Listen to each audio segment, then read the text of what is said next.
Shalom, Jemaat GKI Klasi Solo yang dikasihi Tuhan.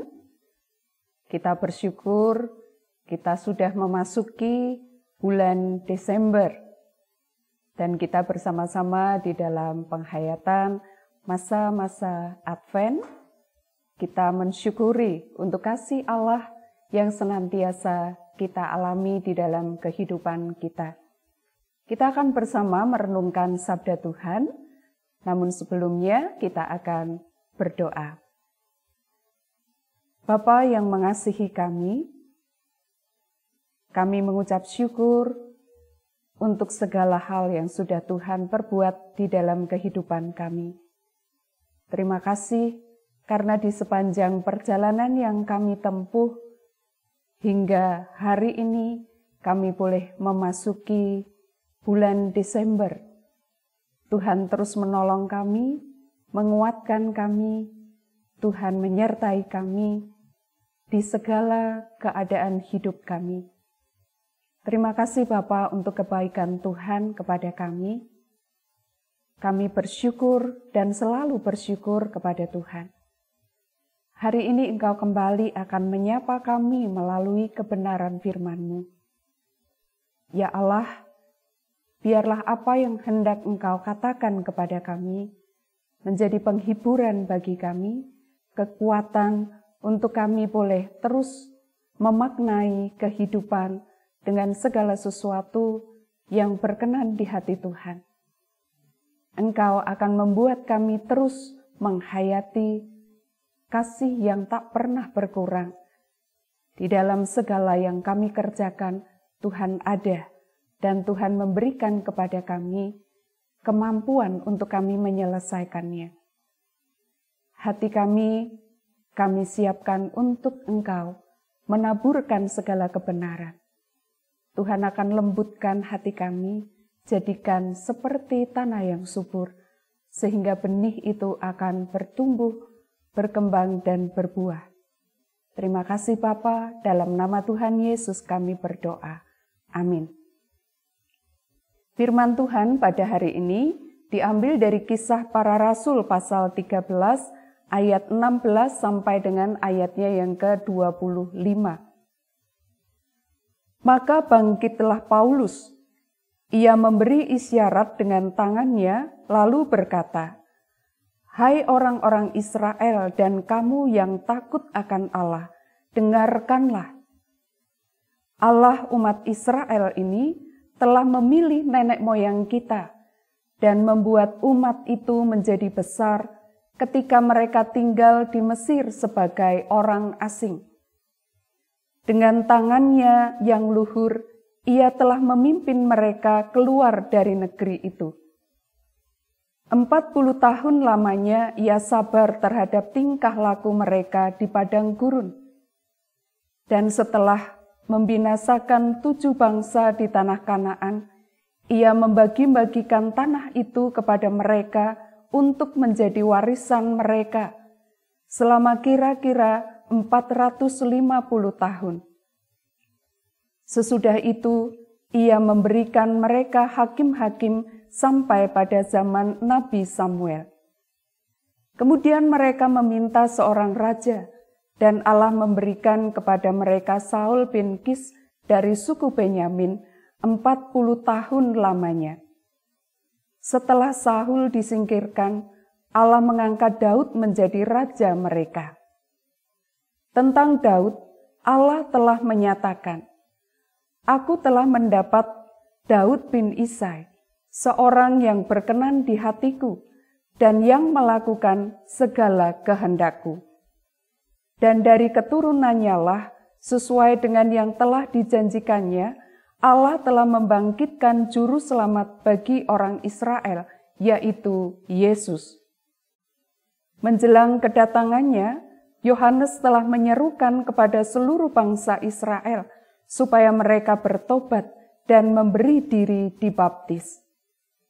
Dan ketika Yohanes hampir selesai menunaikan tugasnya, ia berkata, "Aku bukanlah dia yang kamu sangka, tetapi ia akan datang kemudian daripadaku. membuka kasut dari kakinya pun aku tidak layak. Demikian bacaan firman Tuhan pada hari ini.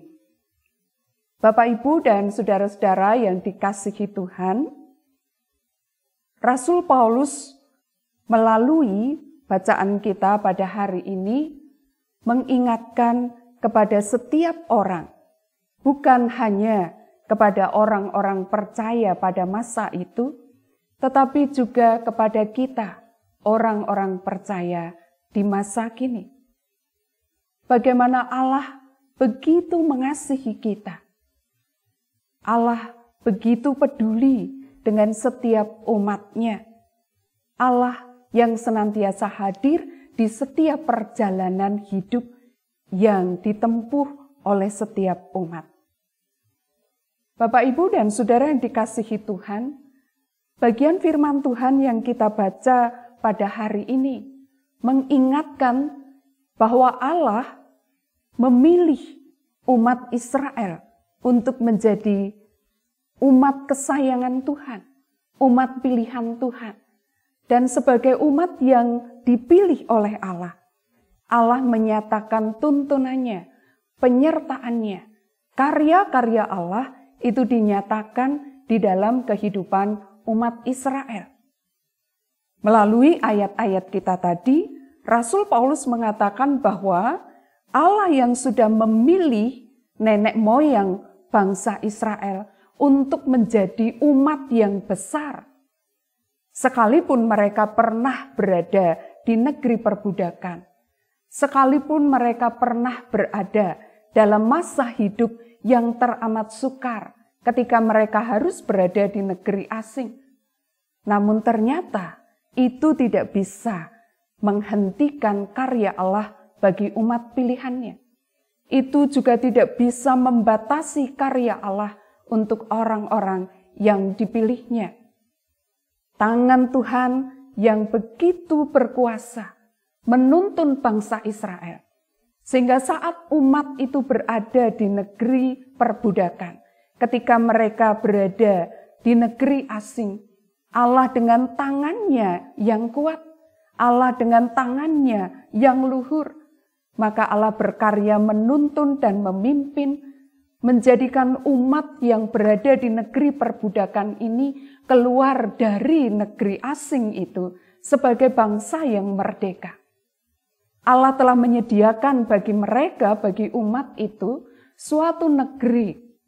Allah ingin memberikan kepada mereka tempat sebagai orang yang merdeka untuk mereka berada di sebuah negeri yang membuat mereka boleh terus bertumbuh, membuat mereka punya kehidupan sebagai bangsa yang merdeka.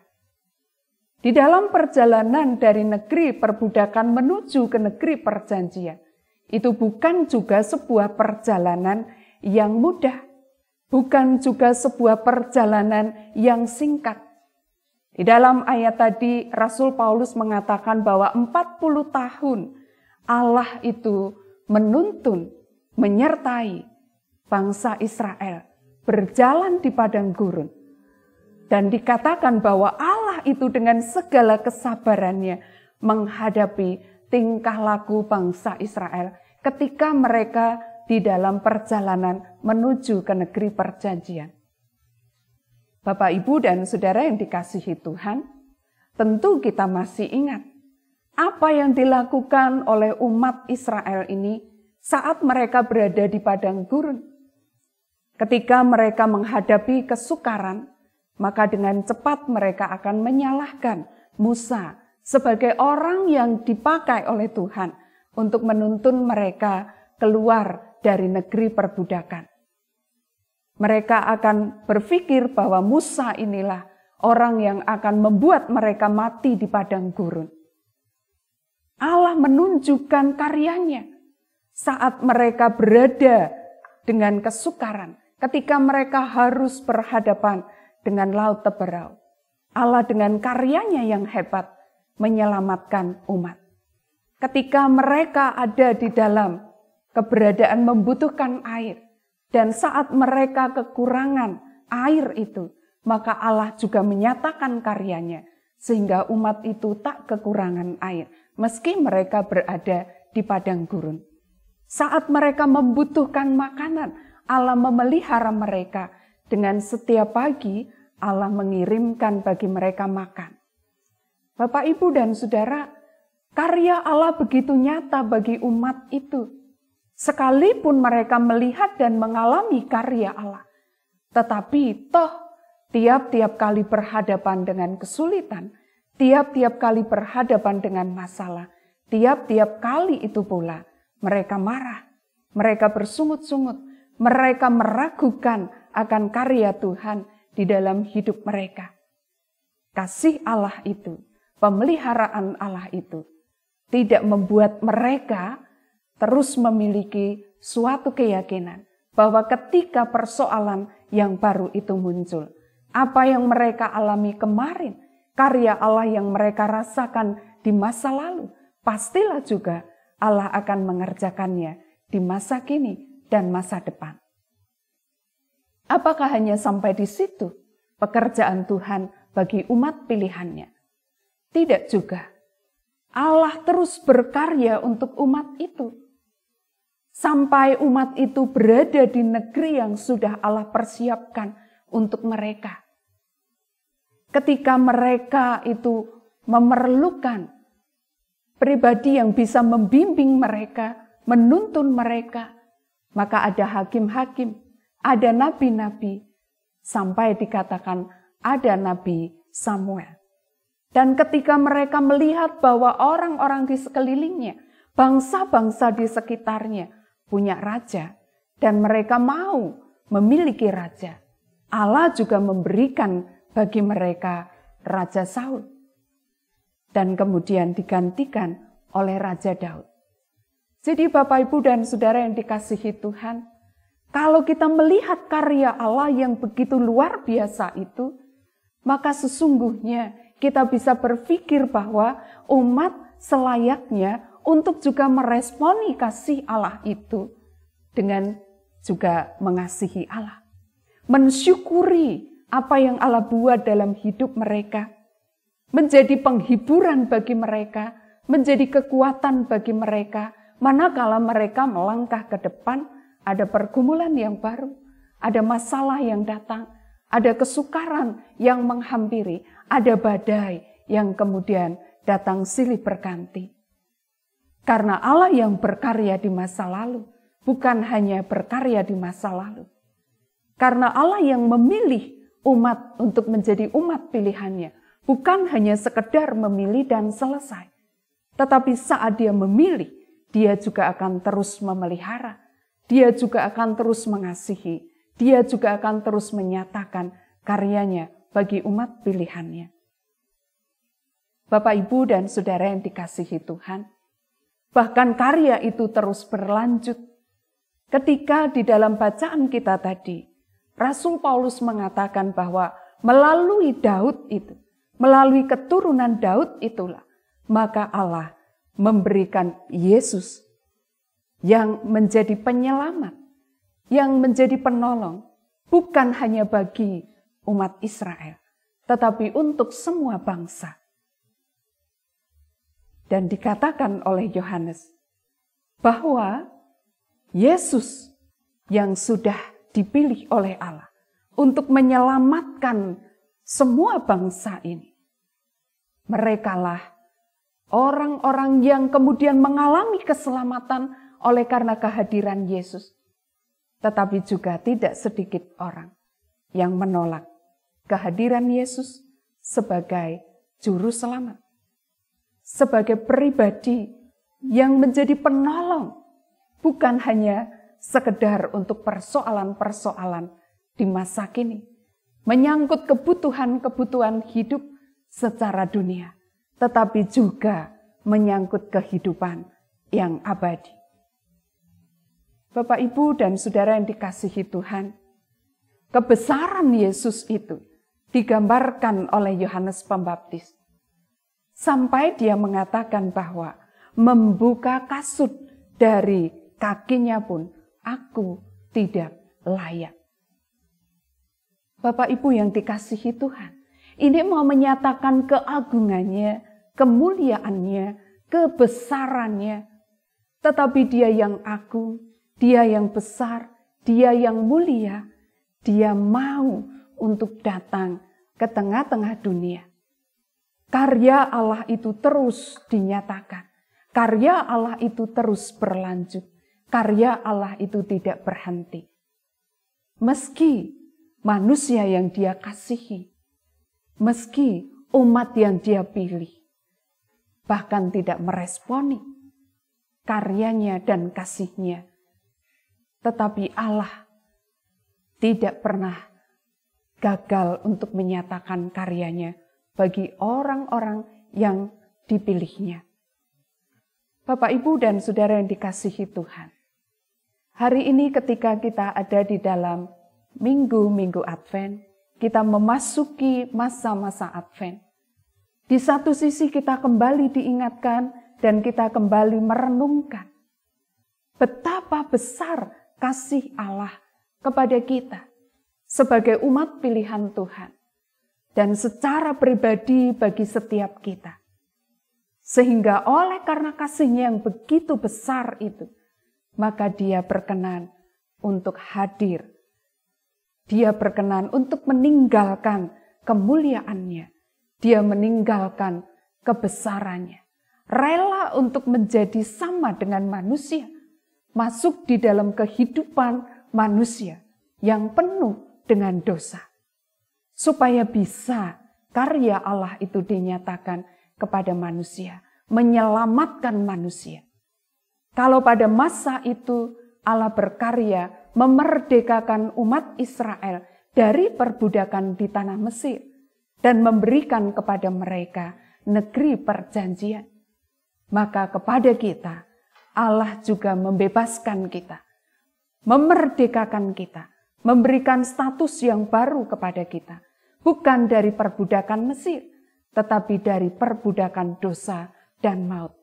Menjadi umat yang merdeka, yang mengalami pengampunan, yang juga dipersiapkan negeri perjanjian. Bapak, Ibu, dan Saudara yang dikasihi Tuhan, kita juga di dalam perjalanan menuju ke negeri perjanjian. Tidak lepas dari yang namanya pergumulan dan persoalan. Tidak lepas dari yang namanya tantangan. Tidak lepas dari yang namanya badai dan gelombang. Tetapi Bapak, Ibu, dan Saudara, Allah yang berkarya di masa lalu itu adalah juga Allah yang berkarya di masa kini. Ketika dalam perjalanan kita menuju ke negeri perjanjian, ada berbagai macam persoalan. Dengan tangannya yang luhur, dengan segala kebesaran dan kesabarannya, Allah terus berkarya dalam kehidupan kita untuk menyelamatkan kita sampai nanti kita tiba di negeri perjanjian. Menghayati minggu-minggu Advent ini, kita juga sekaligus diingatkan bahwa kita sedang mempersiapkan diri untuk menyambut kedatangannya. Kita bukan hanya diingatkan, kita sedang mempersiapkan untuk merayakan kelahirannya yang sudah terjadi ribuan tahun yang lalu.